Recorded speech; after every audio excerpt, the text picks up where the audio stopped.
Why am I a Christian? Well, to be honest, none of my reasoning or studying or searching had really anything to do with it. All of those things came after the fact. I was not searching for God when I found Him. And the only reason why I follow Christ is because I believe that He personally intervened in my life. If He hadn't, then I don't think I would have any reason to believe. Now, of course, experience isn't always the test of truth because people have false experiences all the time. So along the way, I've questioned and examined, and I've been critical and even doubting sometimes. But thankfully, the more I learn, the more it really confirms what God has been doing in my life all along. I like how, even against my own expectations, I like the way that C.S. Lewis put it. He said, I know that God is not a figment of my imagination because He is not at all what I've imagined Him to be.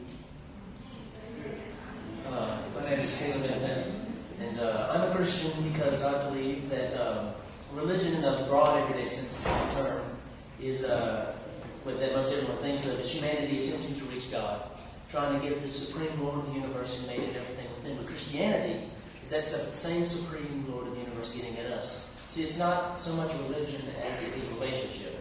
And God reaching out to His creation, extending a hand, revealing His plan of redemption through Him. And that unique aspect of grace, unmerited favor, unmerited love. Christianity is God became flesh. That's why I'm a Christian. Hi, my name is Julie. I am a Christian most basically because my sins have been forgiven and my heart has been washed clean by the blood of Jesus Christ. And that has happened because when I was 10 years old, God opened my eyes and showed me that I was lost, that I was miserable without Him, that I was without hope without Him. And by faith I trusted in Jesus Christ to save me and to make me whole and to make me His child. And as I got older, that got a little more complicated. And in college, and I was faced with some things that I didn't understand and didn't really know how that could fit. And I decided I would try to fulfill myself with other things, with learning, with success in life. And the more I stopped these things, the more miserable I became. I was very hard, very bitter, very angry at just everything when I entered college. And I was faced with the choice of, am I going to accept the God of my parents, or am I going to reject this? And the thing that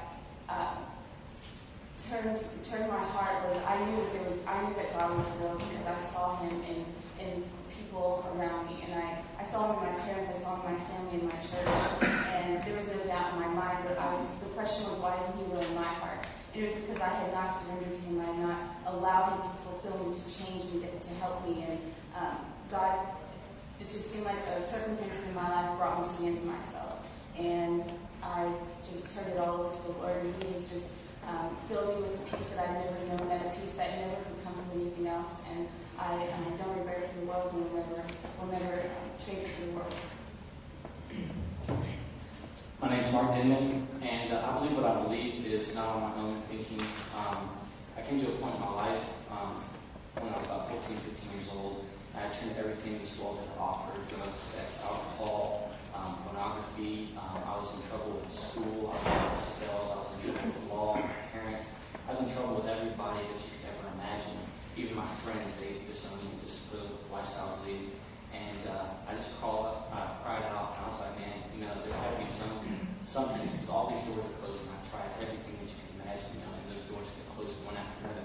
I just looked for the only door that was open, and that was Christ. And He came into my life and turned my life around, cleaned up, and I stopped doing the things I did. I did wrong, and He just really did an impact on my life. And that's why I believe what I did.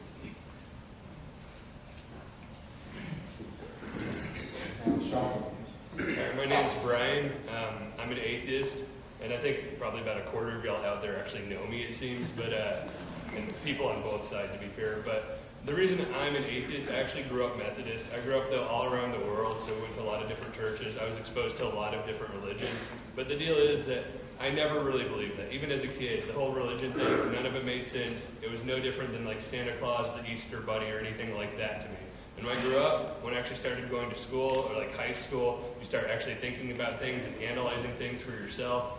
Science in the natural world made sense to me. The supernatural, whether it was ghosts or whether it was God, none of that made any sense in explaining anything that actually existed. It was just something to go to for an easy answer, or something to go for just if you really didn't understand something.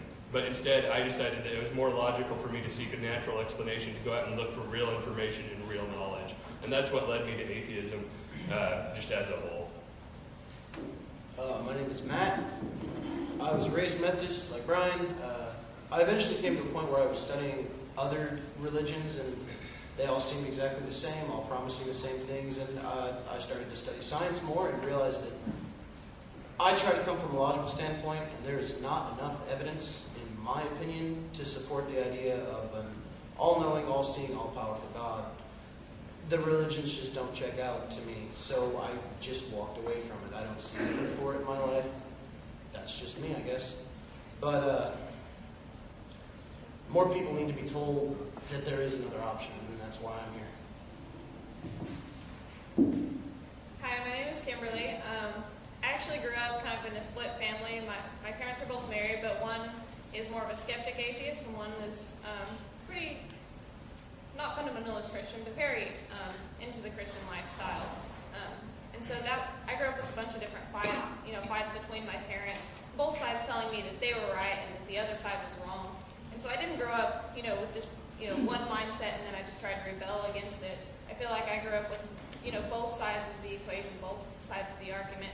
And eventually I sided with one side, kind of because when I started looking at a lot of the different religions, they all promised and all claimed to have the truth and nothing but the truth.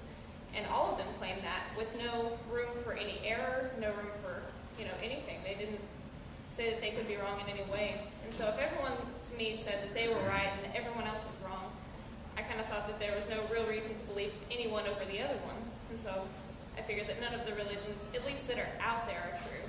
I still hold that maybe if there was anything out there, that it could exist, but that it's nothing that any organized religion could come up with. It's nothing that man can fully understand, and it's nothing that we, as humans today or in the past or in the future, I don't think could ever understand. And so I don't feel the need to subscribe to an organized religion because I don't think that we can understand a God. My name is Brian Peterson. I grew up in a very, very, very fundamentalist Christian church, Assemblies of God Pentecostal in Central California. At 28 years of age, the conflict between God as a loving God and telling my friends that they were going to go to hell finally broke my faith, and I could no longer subscribe to both of those things that said to be true, but I could no longer believe it. And from that point, I kind of wandered a little bit further and gotten into Unitarian Universalism that says that everybody has inherent worth and dignity, not just one creed or one religion. I'd also like to make another announcement. If you would like to take one of the members